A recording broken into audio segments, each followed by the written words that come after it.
Hello students, welcome to learn easy maths and arts classes. आज इस video में मैं आपको एक्सरसाइज नंबर फर्स्ट बी के रिमेनिंग क्वेश्चंस की प्रैक्टिस कराऊंगा। Up to question number 10 I had already explain you. अगर आपने वो वीडियो नहीं देखी है तो लिंक मैं आपको डिस्क्रिप्शन बॉक्स में दे दूंगा। From there you can watch that video. So today we will start from question number 11। First part देखें, 11th क्वेश्चन। फिगर आपको गिवन है ए बी सी डी। ये फिगर आपकी पैरेललोग्राम है। यहाँ पर कहीं हेडिंग में मेंशन नहीं है, बट यहाँ पर हम ये एरोज़ देख सकते हैं। ये जो एरोज़ लगे हैं, यहाँ पर एक एरो लगा है, इस पे भी एक एरो लगा है। ये एरो डिनोट करते हैं कि ये दोनों लाइन पैरेलल हैं। और यहाँ पर आपको डबल एरो नज़र आएंगे। डबल एरो मीन्स ये सेकंड पैरेलल लाइन का पेयर है। तो फर्स्ट पेयर पैरेलल लाइन का ये है, ये अपोजिट साइड्स पैरेलल हैं और ये वाली भी अपोजिट साइड्स आपकी पैरेलल है। तो दोनों पेयर अपोजिट साइड के पैरेलल हैं, इसलिए ये फिगर जो है वो पैरेललोग्राम है। अब आपको इसमें एक्स वाई और जेड फाइंड करना है और आपको वर्टिसेस के नेम जो दिए हुए हैं वो ए बी सी डी दिए हैं। यहाँ इस कॉर्नर पे कुछ नहीं दिया है तो हम यहाँ खुद ले लेंगे। Let's say this vertex is ई। तो इस वर्टेक्स को हमने ई मान लिया। अब बाकी वर्क क्या करेंगे, हम पैरेललोग्राम की प्रॉपर्टीज़ यूज़ करनी है यहाँ फर्स्ट पार्ट में। तो सबसे पहले आप जो है इंटीरियर अल्टरनेट प्रॉपर्टी यूज़ करें। यहाँ जेड शेप की फिगर बन जाएगी। डी से सी मैं यहाँ बनाकर दिखा देता हूँ अलग से। ये जेड शेप की फिगर बन रही है। डी वर्टेक्स से सी वर्टेक्स पे, सी से फिर बी पर आना है और बी के बाद ई पर। तो ये फिगर हमने बना ली। यहाँ पर x डिग्री का एंगल है और यहाँ पर 64 डिग्री का। तो यहाँ पर हम इंटीरियर अल्टरनेट वाली प्रॉपर्टी यूज़ करेंगे। आप बोलेंगे D C B angle equal है एंगल सी बी ई के, क्योंकि ये जो प्रॉपर्टी हम यहाँ यूज़ कर रहे हैं पैरेलल लाइन की वो है अल्टरनेट एंगल वाली प्रॉपर्टी। आप इसे इंटीरियर अल्टरनेट लिख सकते हैं या डायरेक्टली अल्टरनेट एंगल भी लिख दें, वो भी आपका सही माना जाता है।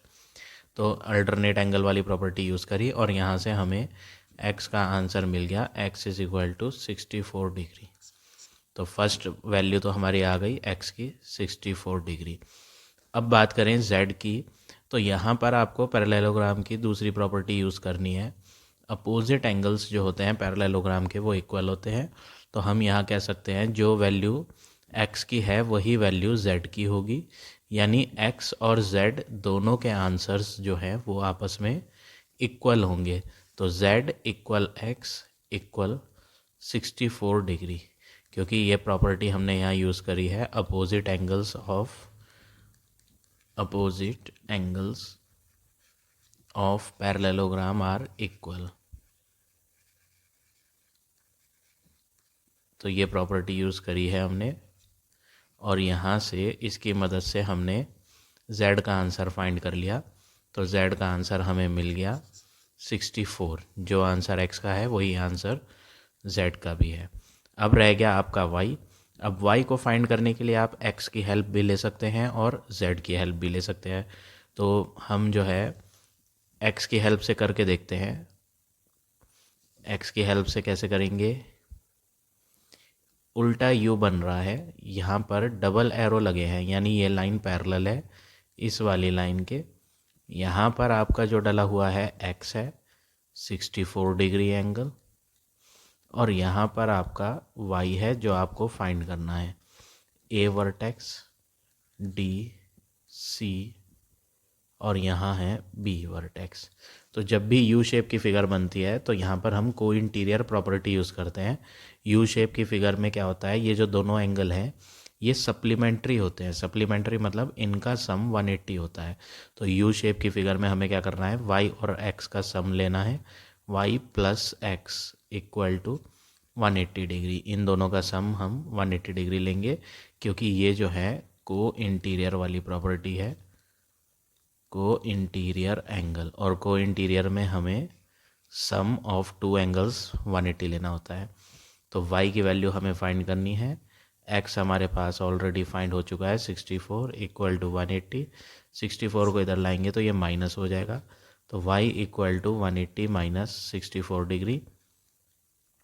और जब आप इन्हें माइनस करेंगे तो 10 माइनस 4 6, 17 माइनस 6 करेंगे 11। तो आंसर आ गया आपका y का 116 डिग्री। तो ये हो गया आपका final answer part number first का। x की वैल्यू आई 64, z की वैल्यू हमने यहाँ फाइंड कर ली थी, तो z की वैल्यू भी 64 है, और जो आपका y है वो है आपका 116। तो तीनों आ गए यहाँ पर x, y और z। अब आ जाते हैं सेकंड पार्ट पे।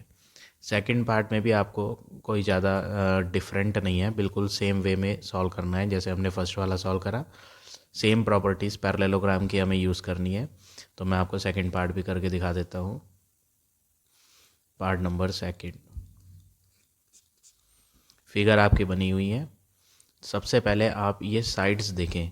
यहाँ पर हमारी ए बी साइड पर जो वैल्यू लिखी है वो है 2x प्लस 25। ये साइड ए बी की वैल्यू है। और बात करें डी सी पर, तो डी सी पर जो लिखा है वो लिखा है 3x प्लस 14। तो ये वाली वैल्यू डी सी की है। और फिगर क्या है, ये पैरेललोग्राम फिगर है। ऐसा क्यों कह रहा हूँ मैं, क्योंकि अगर आप ए बी साइड पर देखें तो यहाँ एक सिंगल एरो लगा है और इसकी अपोजिट वाली साइड पर भी सिंगल एरो है। तो ये एरो डिनोट करता है कि ये दोनों लाइन क्या है, पैरेलल लाइन है। अब दूसरी पैरेलल लाइंस ये वाली हैं, इन पे डबल डबल एरो है। तो दोनों आमने सामने की साइड, पहला पेयर ये वाला और दूसरा पेयर ये वाला, इन ये दोनों के दोनों पेयर आपस में क्या है, पैरेलल हैं। तो जब अपोजिट साइड्स दोनों की दोनों पेयर पैरेलल हैं तो इस फिगर को हम पैरेललोग्राम बोलते हैं। तो इसलिए यहाँ पर हमें सारी पैरेललोग्राम की प्रॉपर्टीज़ यूज़ करनी है। पैरेललोग्राम की प्रॉपर्टी ए बी और सी डी इक्वल लेंगे, क्योंकि अपोजिट साइड्स जो होती हैं पैरेललोग्राम की वो इक्वल होती है। तो सबसे पहले तो ये प्रॉपर्टी यूज़ करें कि साइड ए बी का आंसर इक्वल होगा सी डी के आंसर के। सी डी या फिर डी सी लिख सकते हैं, क्योंकि यहाँ जो हम प्रॉपर्टी यूज़ कर रहे हैं वो है opposite sides of parallelogram are equal. तो हमने यहाँ पैरेललोग्राम की opposite sides of parallelogram are equal वाली प्रॉपर्टी यूज़ करी, और यहाँ से दोनों साइड्स को, जो ये अपोजिट साइड्स हैं, इन्हें इक्वल दिखा दिया। अब यहाँ पर 2x प्लस 25 लिखा है ए बी की वैल्यू, तो हम ए बी के नीचे लिख देते हैं ए बी की वैल्यू है 2x प्लस 25 इक्वल, इस डी सी के नीचे डी सी की वैल्यू लिखेंगे, डी सी की वैल्यू है 3x प्लस 14। अब अगला वर्क क्या करना है आपने, ये जो प्लस का 3x है इसे लेफ़्ट पर ले आएंगे तो माइनस का 3x हो जाएगा। तो 2x minus 3x equal to, ये जो प्लस का 25 है ये उधर आ जाएगा, तो प्लस का 25 उधर आके क्या हो जाएगा, माइनस का 25 हो जाएगा। तो ये हो जाएगा 14 माइनस 25। अब 2x में से जब 3x को माइनस करेंगे तो आंसर आएगा माइनस का 1x, माइनस का 1x, क्योंकि साइन जो है ग्रेटर नंबर का आता है और ग्रेटर है 3। अब 14 और 25 में ग्रेटर है 25, इसका साइन क्या है, माइनस, तो इसलिए राइट हैंड पे भी आंसर में माइनस यूज़ करना है। और प्लस और माइनस होता है माइनस, तो 14 और 25 को हम माइनस करेंगे। तो 14 और 25 को जब माइनस करेंगे तो आंसर बन जाएगा 11। अब यहाँ पर -1 और x के बीच में कोई साइन नहीं है, यानी यहाँ पर आपका मल्टीप्लाई है, तो ये मल्टीप्लाई वाला -1 राइट हैंड में डिवाइड में आ जाएगा।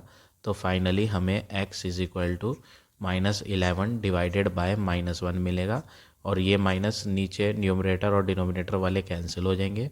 तो फाइनली x का आंसर जो आ जाएगा वो आ जाएगा 11। तो ये तो हो गया आपका x का आंसर। अब बात करें y की, तो y को फाइंड करने के लिए आप इन दोनों एंगल्स की हेल्प लेंगे। ये दो एंगल, यहाँ पर z शेप वाली फिगर बनाएं, d से c से फिर आप a पर जाएं और a से b पर आएँ। तो यहाँ z शेप वाली फिगर बन रही है, तो हम यहाँ बना लेते हैं z शेप फिगर, d से c पर, c से a और a से b। यहाँ पर जो एंगल है वो है y + 9, और यहाँ जो एंगल लिखा है फिगर में ये है 24 डिग्री। तो यहाँ पर आप अल्टरनेट एंगल वाली प्रॉपर्टी यूज़ करें। जेड शेप की फिगर है तो अल्टरनेट प्रॉपर्टी यूज़ करते हैं। आप बोलेंगे कि y + 9 जो है वो इक्वल होगा 24 के। जेड शेप वाले एंगल क्या होते हैं, इक्वल होते हैं। तो हमने इन दोनों को इक्वल लिया है। प्रॉपर्टी का नेम है अल्टरनेट एंगल, या आप इसे इंटीरियर अल्टरनेट एंगल लिखें, वो भी सही है। अल्टरनेट लिख देते हैं तो भी ठीक होता है, इंटीरियर अल्टरनेट लिखेंगे तो भी ठीक है। अब ये जो प्लस का 9 है ये राइट हैंड पे ले आते हैं तो माइनस का हो जाएगा। तो y = 24 - 9, और जब आप इन्हें माइनस करेंगे तो आपको आंसर मिल जाएगा 15। तो 15 डिग्री आपका आंसर आ गया किसका, y का। अब आपके पास एक अल्फ़ाबेट और है जो आपको फाइंड करना है, वो है z। तो इस z को फाइंड करने के लिए आप क्या करेंगे, आपको यू शेप फिगर की हेल्प लेनी होगी। मैं यहाँ आपको हाईलाइट करके दिखा देता हूँ। मेन फिगर में यू शेप फिगर, यहाँ यू बन रहा है, इस यू की मदद लेनी है आपने। तो ये यू बनाकर हम को इंटीरियर प्रॉपर्टी का यूज़ करेंगे। यू शेप प्रॉपर्टी वाली कौन सी होती है, को इंटीरियर एंगल की प्रॉपर्टी होती है, जिसमें हमें दोनों एंगलों का सम करना होता है और = 180 लेते हैं। तो ये यू बना लेते हैं हम DABC, यहाँ DABC।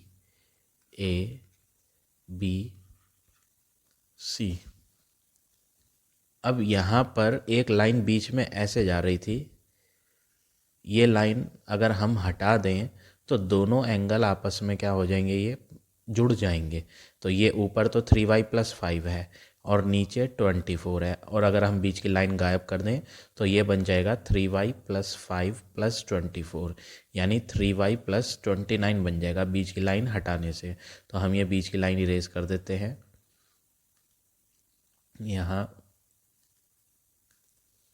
बीच की लाइन हम इसे इरेज करते हैं और यहाँ पूरा कंप्लीट एंगल ले लेते हैं, ये 3y + 5 भी और 24 भी। तो इन्हें ऐड करके यहाँ पर आ जाएगा 3y + 29।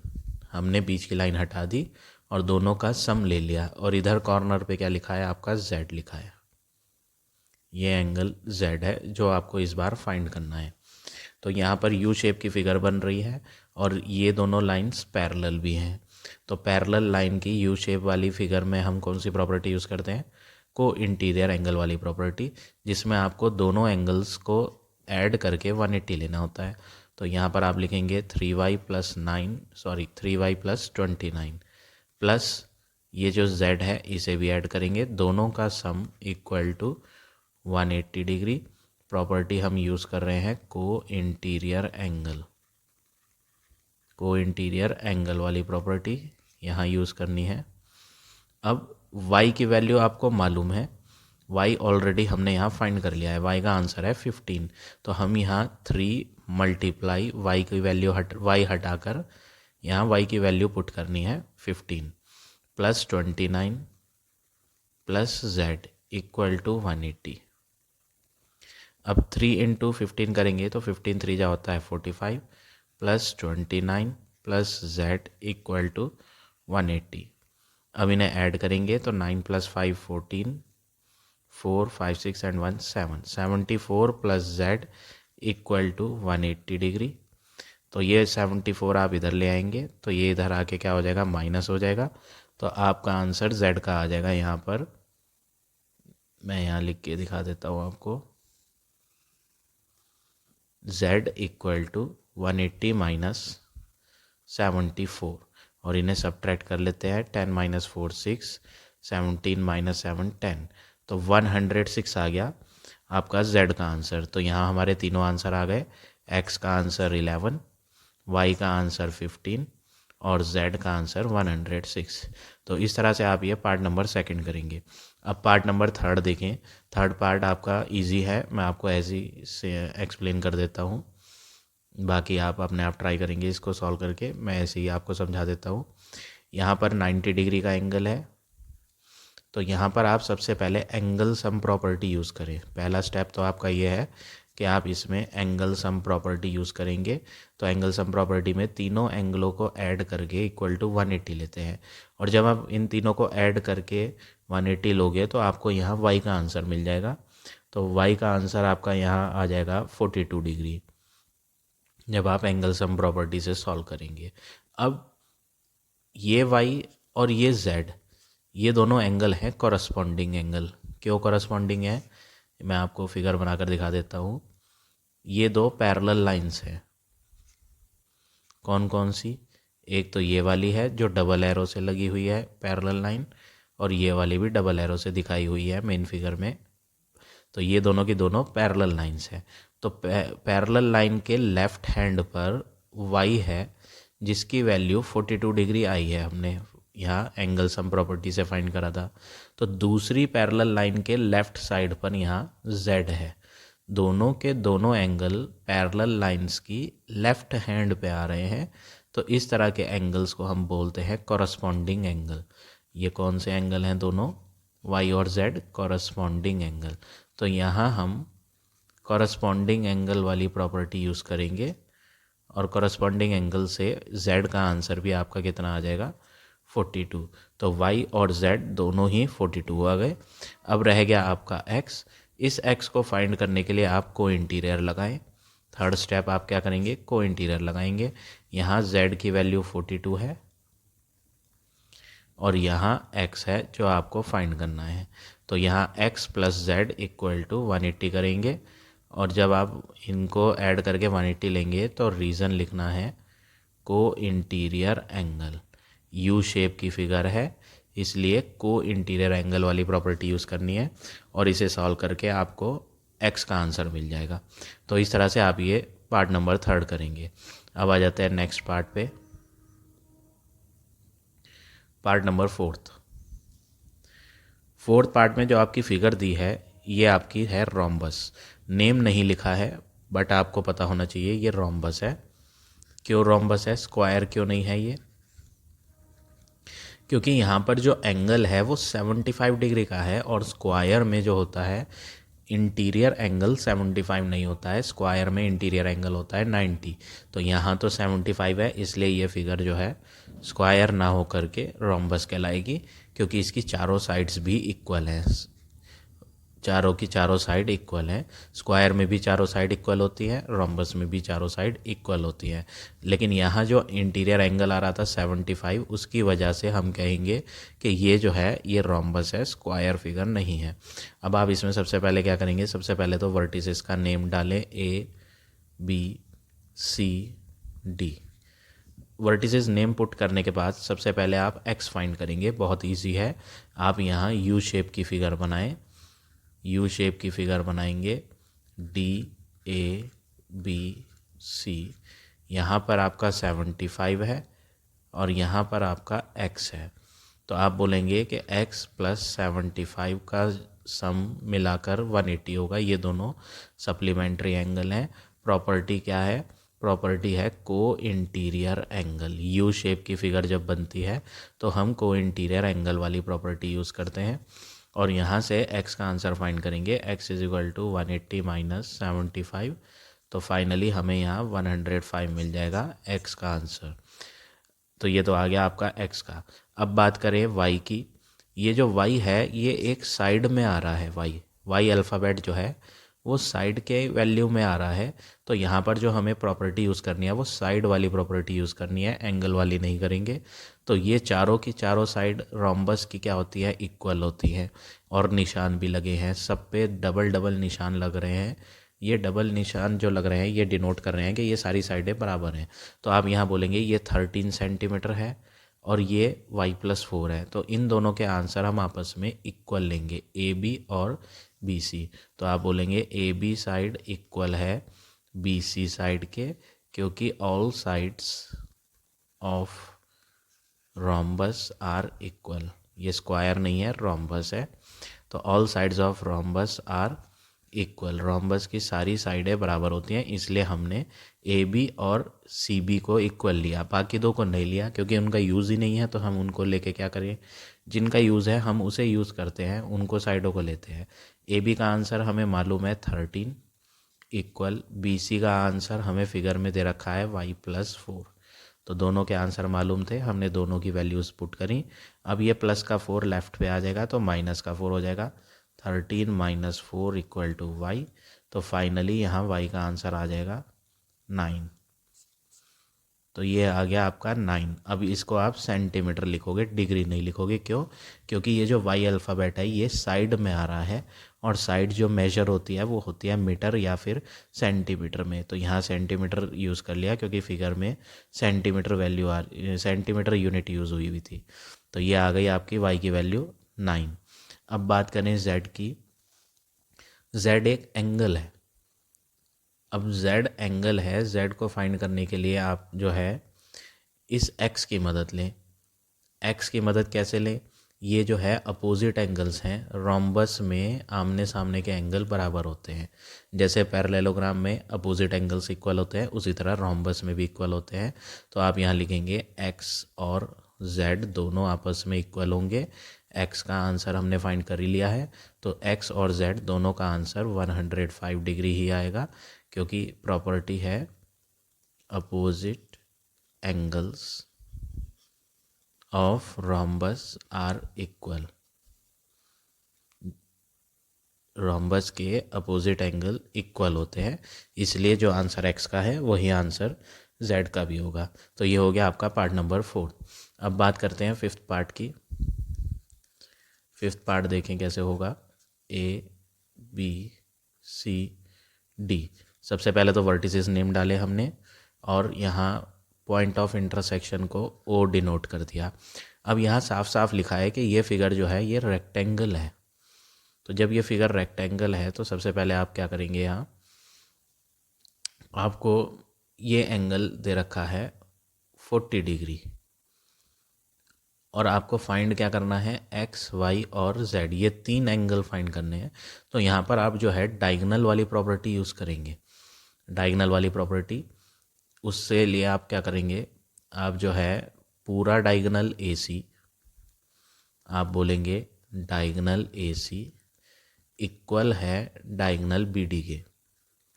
रेक्टेंगल के दोनों डायगोनल आपस में क्या होते हैं, इक्वल होते हैं। तो मैंने यहाँ लिख दिया डायगोनल AC बराबर डायगोनल BD, क्योंकि रीज़न है diagonal of rectangle are equal.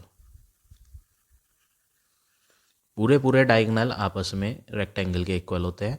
तो जब पूरे पूरे इक्वल हैं तो हाफ ऑफ AC और हाफ ऑफ BD भी आपस में इक्वल होंगे। जब पूरी पूरी लंबाई बराबर है तो आधी आधी भी दोनों की बराबर होंगी। सपोज़ करो AC और BD पूरी पूरी लंबाई 8 सेंटीमीटर है, ये भी 8 AC और BD भी 8, तो फिर आधी आधी भी तो बराबर हो जाएगी। 4 सेंटीमीटर हाफ ऑफ AC हो गया, 4 सेंटीमीटर हाफ ऑफ BD हो गया, तो वो भी इक्वल है। तो जब कंप्लीट लेंथ इक्वल है तो हाफ लेंथ भी इक्वल होगी। अब हाफ ऑफ AC को हटाकर आप जो है AC का आधा, ये पूरी साइड AC है, इस AC का आधा जो है AO भी होगा और OC भी होगा। तो हाफ ऑफ AC हटा दें और आप लिख दें AO और OC। ये दोनों के दोनों क्या हैं, आधे आधे हैं, हाफ ऑफ AC। यहाँ हम लिख रहे हैं, ये एक प्रॉपर्टी है। कौन सी प्रॉपर्टी है वो भी मैं आपको बता देता हूँ। पूरा डायगोनल जो है ये 2 इक्वल पार्ट्स में बढ़ जाता है। AO और OC आपस में बराबर होते हैं, और ये पूरी लेंथ के आधे आधे होते हैं। अगर पूरी लेंथ 8 होगी तो हाफ इधर हो जाएगा 4 और हाफ उधर हो जाएगा। तो AO और OC जो है वो आधा होता है किसका, पूरी लेंथ AC का। इसी तरह DO और OB ये दोनों भी आपस में बराबर होते हैं, और दोनों के दोनों आधे आधे होते हैं पूरी कंप्लीट डायगोनल के BD के, हाफ ऑफ डायगोनल BD। ये दोनों क्यों लिखे हैं हमने, क्योंकि ये एक प्रॉपर्टी है डायगोनल बाइसेक्ट ईच अदर। ये प्रॉपर्टी यूज़ करते हैं, diagonal bisect each other. Bisect का मतलब होता है आधा, हाफ। तो ये डायगोनल AC वाले डायगोनल को बाइसेक्ट करता है, आधा इधर आधा इधर। सेम प्रॉपर्टी इस डायगोनल की भी है। ये AC वाला डायगोनल BD वाले को भी आधा करता है, DO और ओ बी दोनों के दोनों बराबर बराबर होंगे, आधे आधे होंगे, क्योंकि दोनों डायगोनल एक दूसरे को क्या करते हैं, बाइसेक्ट करते हैं। तो ये प्रॉपर्टी हमने यूज़ करी। अब इनका यूज़ यहाँ इस वाले स्टेटमेंट में यूज़ करना है। आपने यहाँ बोला था आधा ए सी और आधा बी डी इक्वल है। तो जब आधा ए सी आधा बी डी इक्वल है, आधे ए सी का हाफ ए सी का आंसर ए ओ और ओ सी दोनों है, तो मैं हाफ ए सी को हटाकर ए ओ भी रख सकता हूँ और हाफ ए सी को हटाकर ओ सी भी रख सकता हूँ। तो मुझे जिस चीज़ में बेनिफिट होगा मैं उसे लूँगा। मैं यहाँ इस ट्रायंगल में वर्क करना चाहता हूँ, तो यहाँ मुझे ए ओ मिल जाएगा। तो हाफ ए सी हटाकर मैं हाफ ए सी का आंसर ए ओ रखता हूँ, ओ सी नहीं रखता हूँ। क्यों? क्योंकि इस ट्रायंगल में ओ सी साइड नहीं आ रही, तो मुझे यहाँ इस ट्रायंगल में वर्क करना है जिसमें ए ओ की ज़रूरत है। तो मैं हाफ ए सी का आंसर ए ओ पुट करूँगा, ओ सी पुट नहीं करूँगा। तो हाफ ए सी का आंसर ए ओ। अब हाफ बी डी के भी दो आंसर है, हाफ बी डी को हटाकर डी ओ भी रखा जा सकता है, हाफ बी डी को हटाकर ओ बी भी रखा जा सकता है। तो बेनिफिट मुझे किस में है लेने में, यहाँ इस ट्रायंगल में ओ बी आ रहा है, तो मैं हाफ बी डी हटाकर ओ बी लूँगा, बट डी ओ नहीं लूँगा। तो यहाँ हटाकर मैं ओ बी लिख देता हूँ। तो यहाँ से हमने क्या प्रूव करा कि ए ओ और ओ बी बराबर हैं आपस में, ये दो लाइन आपस में इक्वल हैं। अब इस ट्रायंगल का यूज़ करते हैं, यही ट्रायंगल जिसमें हमें वर्क करना है, ए ओ बी ट्रायंगल। यहाँ ए है, यहाँ ओ है, यहाँ बी है। यहाँ पर एंगल आपका डला हुआ है 40 डिग्री। ये क्वेश्चन में ऑलरेडी गिवन है। और अभी अभी मैंने यहाँ प्रूव करा है कि ए ओ वाली साइड और ओ बी वाली साइड आपस में बराबर हैं। तो अगर किसी ट्रायंगल में दो साइड बराबर होती हैं तो उसके अपोजिट वाले एंगल भी बराबर होते हैं। तो ए ओ साइड के नीचे आप एंगल लिखोगे जो ए ओ के ठीक सामने है। ए ओ साइड ये है, इसके ठीक सामने आपको जो एंगल दिखाई पड़ेगा वो पड़ेगा बी कोने वाला एंगल। ए ओ लाइन के सामने बी कॉर्नर वाला एंगल नज़र आएगा, तो एंगल ओ बी ए बराबर होगा जो एंगल ओ बी लाइन के सामने है। ये ओ बी है, तो ओ बी लाइन ये रही फिगर में, इस ओ बी के सामने ए कोने वाला एंगल आएगा। ए कोने वाला एंगल क्या कहलाएगा, O A B, angle O A B. तो दो साइड ट्रायंगल में बराबर थी, इसलिए उसके सामने वाले एंगल भी बराबर होंगे। एक का आंसर 40 है तो दूसरे का आंसर भी 40 होगा। तो यहाँ पर हमें पता चला इन दोनों का आंसर 40 डिग्री है। अब अगला वर्क क्या करेंगे, ये 40 है तो सही, लेकिन ये प्रॉपर्टी कौन सी लगाई वो प्रॉपर्टी भी मेंशन करेंगे हम। ये 40 आ गया, दोनों 40 आ गए हमारे पास। ये भी 40 और ये वाला एंगल भी 40 आ गया, क्योंकि जो साइड इक्वल होती है उनके अपोजिट वाले एंगल्स भी इक्वल होते हैं। तो प्रॉपर्टी यहाँ लिख देते हैं। ये जो हमने यहाँ प्रॉपर्टी यूज़ करी है वो है angle opposite to equal sides are equal. ये वाली प्रॉपर्टी यूज़ करी है, angle opposite to equal sides are equal, और दोनों एंगल 40-40 आ गए। अब आप क्या करेंगे, यहाँ फिगर में मेंशन कर दें कि ये एंगल हमने फाइंड कर लिया 40। ये हमें पता नहीं था, बट अभी अभी जस्ट हमने फाइंड करा है। अब आपको y और x फाइंड करना है, तो दोनों इस 40 की हेल्प से आ जाएंगे जो अभी हमने फाइंड करा है। कैसे आ जाएंगे, आप यहाँ इस ट्रायंगल को दोबारा बनाएं, लेकिन प्रॉपर्टी जो हम यूज़ करेंगे वो एक्सटीरियर एंगल वाली प्रॉपर्टी यूज़ करेंगे। डी से ओ, यहाँ डी, ओ से नीचे इधर आकर बी है।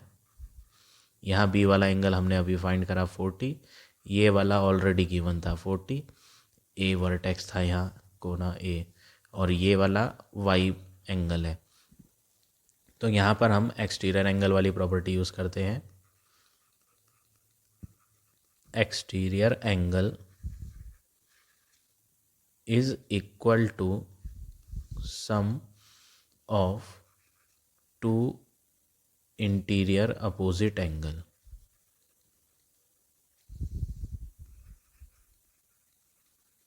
ये प्रॉपर्टी यूज़ करनी है। एक्सटीरियर एंगल मतलब बाहर वाला एंगल, बाहर वाला एंगल है y बराबर सम का मतलब प्लस टू इंटीरियर अपोजिट, दो अंदर वाले जो सामने की तरफ हैं। ये बाहर वाला हो गया एक्सटीरियर, अंदर जो सामने मिलेंगे इसके वो मिलेंगे ये दोनों 40। तो हम यहाँ 40 + 40 कर देते हैं, तो y का आंसर आपको मिल जाएगा 80 डिग्री। तो ये हो गया आपका y का आंसर। तो हमने सबसे पहले y तो फाइंड कर लिया। अब z की बात करें और x की बात करें, x भी आपका फाइंड हो जाएगा। ये पूरा कॉर्नर वाला एंगल क्या होता है, रेक्टेंगल में 90 होता है। तो जब पूरा 90 है तो 90 में से इस 40 को माइनस कर दिया जाए तो ये वाला बच जाता है 50। तो हमें यहाँ x का आंसर भी मिल गया 50 डिग्री। अब आप इसे लिख कर दिखा दें। कैसे लिख कर दिखा दें, पहले तो ये पूरा एंगल ए बी सी 90 लें। सबसे पहले आप बोलोगे एंगल ए बी सी जो है वो 90 है, क्योंकि प्रॉपर्टी होती है each interior angle of rectangle is 90। Each interior angle of rectangle is 90 degree. तो ये कॉर्नर वाला 90 है, तो x का आंसर 90 में से नीचे वाला 40 माइनस करके आ जाएगा। तो आप यहाँ लिख दें x जो है x इज इक्वल टू 90 में से माइनस कर देंगे 40 को, तो फाइनली हमें x का आंसर 50 मिल जाएगा। तो x भी आ गया हमारे पास 50 डिग्री। अब बचा आपका z। इस z को फाइंड करने के लिए आप इंटीरियर अल्टरनेट वाली प्रॉपर्टी यूज़ करें। मैं आपको हाईलाइट करके दिखा देता हूँ फिगर में। C से D, D से B और B से A, ये Z बन रहा है। इस Z की हेल्प लें और Z वाली फिगर जब बनती है तो हम पैरेलल लाइन की अल्टरनेट एंगल वाली प्रॉपर्टी यूज़ करते हैं। तो जितना Z है उतना ही ये नीचे वाला एंगल होगा। तो यहाँ 40 है तो Z का आंसर भी आपका क्या आ जाएगा, 40 आ जाएगा। तो आप लिखोगे कैसे, इस एंगल का नेम क्या है, CDB। एंगल CDB बराबर है एंगल इसके, ये जो 40 है ये 40 वाला क्या है, DBA। एंगल DBA और दोनों के दोनों 40 डिग्री के होंगे। इसका आंसर 40 है तो उसका आंसर भी 40 होगा। प्रॉपर्टी है अल्टरनेट एंगल। तो यहाँ से हमें z का आंसर मिल गया, z इज इक्वल टू 40। तो ये हो गया आपका फाइनल आंसर पार्ट नंबर 5 का। इसी तरह से आप सेम वे में पार्ट नंबर 6 भी करेंगे। अब आ जाते हैं नेक्स्ट क्वेश्चन पे, पार्ट नंबर 7th पार्ट में क्या करना है, फिगर गिवन है आपको स्क्वायर। यहाँ पर हमें स्क्वायर की प्रॉपर्टीज़ यूज़ करनी है। स्क्वायर फिगर गिवन है तो सबसे पहले तो हम ये x फाइंड करते हैं। इसके लिए हम पहले अल्फ़ाबेट डाल देते हैं कॉर्नर पे, ABCD।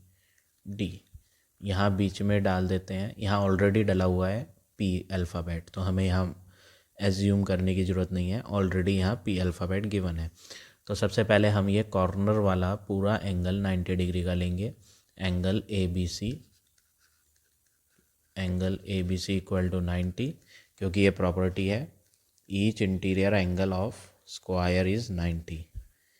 Each interior angle of square is 90 degree. तो ये प्रॉपर्टी यूज़ करके हमने इस कॉर्नर वाले को 90 डिग्री ले लिया। अब ये पूरा DB लाइन जो है ये एक डायगोनल है। अब स्क्वायर की डायगोनल वाली प्रॉपर्टी यूज़ करेंगे।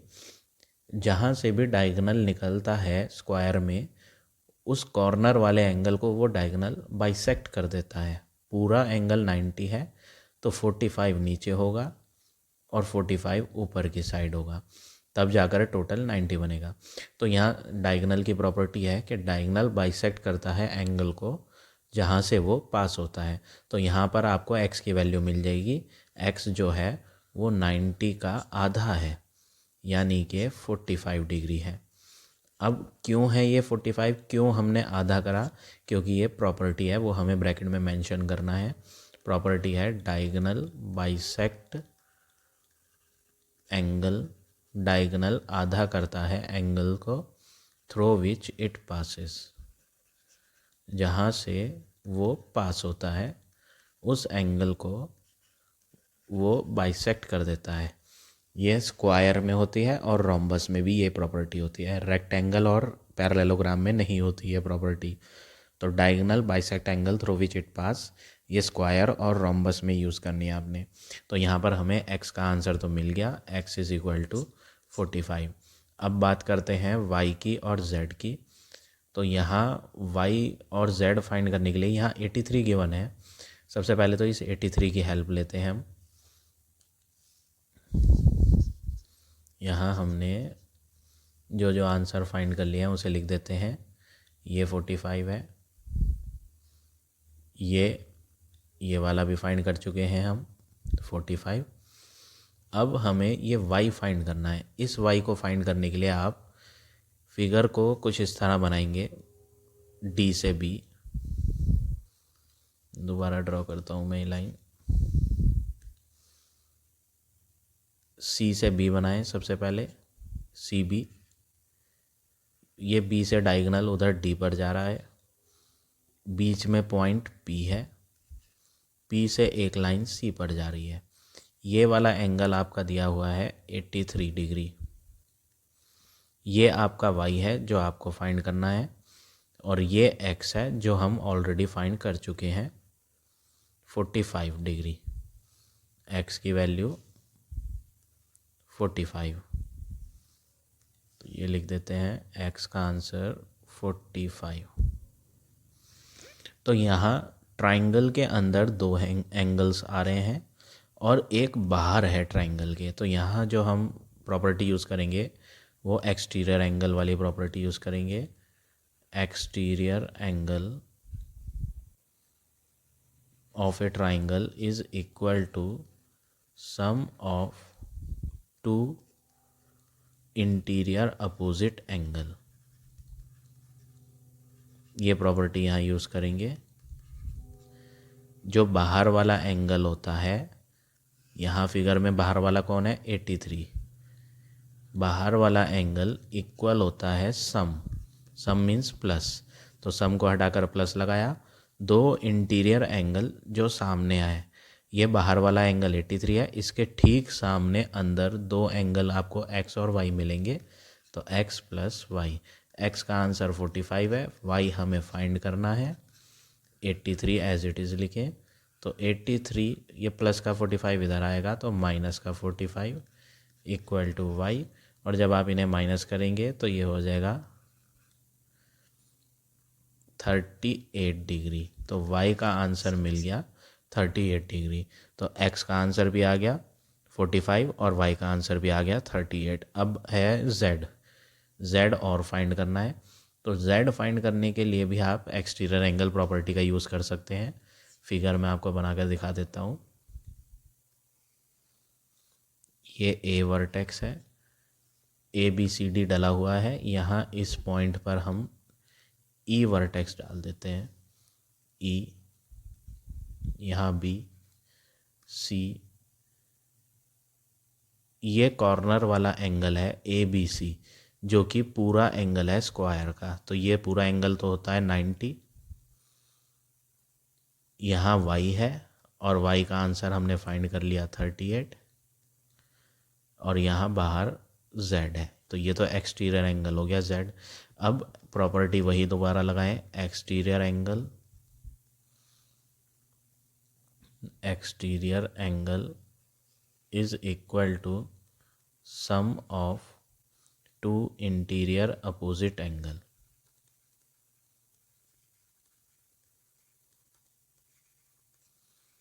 एक्सटीरियर एंगल वाली प्रॉपर्टी यूज़ कर रहे हैं। एक्सटीरियर वाला एंगल है z equal sum of two opposite interior angle. जो इसके ठीक सामने आ रहे हैं दो एंगल, वो कौन कौन है, एक है y और एक है 90। y की वैल्यू हमें मालूम है 38 प्लस 90, इनको प्लस कर देंगे और आंसर z का आ जाएगा। तो ये आ गया 128 डिग्री। तो फाइनल आंसर z का भी मिल गया हमें 128 डिग्री। तो इस तरह से आप ये पार्ट नंबर 7 करेंगे। अब पार्ट नंबर 8। 8th पार्ट में जो फिगर आपको गिवन है वो है आइसोसेलेस ट्रेपीजियम। 8th पार्ट यहाँ पर आइसोसेलेस ट्रेपीजियम दिया है, तो आइसोसेलेस ट्रेपीजियम में आपको अलग प्रॉपर्टीज़ यूज़ करनी है। मैं आपको करके दिखाता हूँ ये क्वेश्चन। यहाँ पर बेस एंगल जो होते हैं आइसोसेलेस ट्रेपीजियम के वो इक्वल होते हैं। ये लाइन जो होती हैं पैरेलल होती हैं, ये वाली लाइनें इक्वल होती हैं, ये पैरेलल नहीं होती। किसमें? Isosceles trapezium. आइसोसेलेस वर्ड आ रहा है तो आइसोसेलेस मीन्स दो साइड इक्वल होंगी, तो ये दोनों नॉन पैरेलल वाली साइड ये नॉन पैरेलल होती हैं। क्यों? क्योंकि जब मैं इन्हें आगे बढ़ाऊंगा तो ये ऊपर जाकर आपस में क्या करेंगी? मीट करेंगी, इसलिए ये दोनों क्या है? नॉन पैरेलल साइड्स हैं। तो आइसोसेलेस ट्रेपीजियम की प्रॉपर्टी होती है कि जो नॉन पैरेलल साइड्स होती हैं इसमें वो आपस में इक्वल होती हैं और बेस एंगल इक्वल होते हैं। बेस एंगल मतलब ये नीचे वाले एंगल, ये जो नीचे दिखाई दे रहे हैं इन्हें हम बेस एंगल कहते हैं, एंगल ए और एंगल बी। इसी तरह ये पैरेलल लाइन पर बने हुए एंगल भी बेस एंगल कहलाते हैं। ये जो डी पर बन रहा है जेड और ये जो सी पर बन रहा है वाई, ये भी बेस एंगल कहलाते हैं। तो यहाँ पर हम एंगल ए और एंगल बी को इक्वल लेंगे। सबसे पहले तो एंगल ए बराबर एंगल बी, दोनों का आंसर 64 डिग्री होगा, क्योंकि ये प्रॉपर्टी है base angle of isosceles trapezium are equal. तो बेस एंगल आइसोसेलेस ट्रेपीजियम के क्या होते हैं? इक्वल होते हैं। तो यहाँ से हमें x का आंसर मिल गया 64 डिग्री। तो x का आंसर लिख देते हैं 64। अब रह गया आपका y और z। इसको फाइंड करने के लिए आप आइसोसेलेस ट्रेपीजियम की दूसरी प्रॉपर्टी यूज़ करेंगे। ये दोनों लाइनें आपस में पैरेलल होती हैं, मैंने ये एरो से डिनोट करा है। ये एरो जो है ये डिनोट करते हैं कि ये दोनों लाइन पैरेलल हैं। तो हम यहाँ यू शेप की फिगर बना लेंगे, सी डी ए बी। यहाँ सी डी ए बी, यहाँ पर आपका 64 डिग्री है और यहाँ पर आपका z है, तो आप बोलेंगे z प्लस 64 इक्वल टू 180 होगा। को इंटीरियर प्रॉपर्टी यूज़ करनी है यहाँ, को इंटीरियर एंगल। तो z का आंसर फाइंड करने के लिए 64 को राइट हैंड पे लाएंगे तो 180 माइनस 64 करेंगे, और 180 में से जब 64 को माइनस करेंगे तो ये हो जाएगा 116 डिग्री। तो हमें यहाँ y का आंसर मिल गया, सॉरी y नहीं z का आंसर आ गया 116 डिग्री। अब जो आंसर z का है वही आंसर y का भी होगा, तो z और y बराबर होते हैं, दोनों का आंसर 116 होगा। अब ये एंगल क्यों बराबर है? आइसोसेलेस ट्रेपीजियम की ये प्रॉपर्टी होती है, प्रॉपर्टी का नाम है base angle of isosceles trapezium are equal. Base angle of isosceles trapezium are equal. ये दोनों भी बेस एंगल कहलाते हैं, ए और बी ये आपस में बराबर होते हैं, और ये डी और सी भी बेस एंगल कहलाते हैं। जो भी एंगल पैरेलल लाइन में बनते हैं आइसोसेलेस ट्रेपीजियम में, जो भी एंगल पैरेलल लाइन पे बनते हैं वो बेस एंगल कहलाते हैं। तो पहला बेस एंगल हो गया एंगल ए बराबर एंगल बी, और दूसरा बेस एंगल हो गया जो इस पैरेलल लाइन पे आ रहा है एंगल डी और एंगल सी। तो यहाँ पर हमने ये प्रॉपर्टी यूज़ करी और यहाँ पर हमें y का आंसर भी फाइनली मिल गया। तो यहाँ तीनों आंसर आ गए, x का आंसर 64, y का आंसर 116 और z का भी 116। So like this you have to do question number 11th part number 8th। तो 11th क्वेश्चन ओवर हो गया है। Remaining questions I will explain you in the next video. I hope आज का पढ़ाया हुआ टॉपिक आपको समझ आ गया होगा। सो क्वेश्चंस की प्रैक्टिस करते रहें तो आपको ये क्वेश्चन और अच्छे से समझ आ जाएंगे। तो प्रॉपर्टीज़ ज़रूर याद करें, सारे जो टाइप्स हैं क्वाड्रिलेटरल के उनकी प्रॉपर्टीज़ आपको याद होंगी तो आप ये इजीली सारे क्वेश्चंस कर पाएंगे। सो नेक्स्ट वीडियो के लिए बने रहें। इन the next video I will explain you the remaining question.